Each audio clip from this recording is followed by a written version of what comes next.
Dhi mbele ni tiegruok mandala beach ne jopuonj mag adhula pacho kae ndio ochakore ayanga boma Nairobi. Chenro no ma osir gi riwruok mar FIFA gi CAF igeno ni biro gero kendo luwo okenge mag dongo tuke adhula ma pacho kae ndi. Tiegruok no mane oyaw ayanga gi jatend riwruok matayo tuke mag adhula pacho kae Nick Mwendwa biro gero rang'iny mar adhula ka jogo mabiro yudo tiegruok biro puonjo jopuonj mag adhula magikone to biro chwalo rieko ne jotuk adhula bende.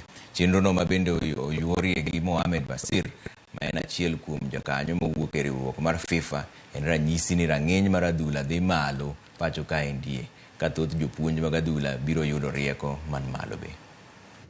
I'm very pleased that they chose Kenya, and when we offered, they have agreed to do this in Kenya because they believe that we are leading. Remember, we have trained 6,000 coaches in the last couple of years at the grassroots.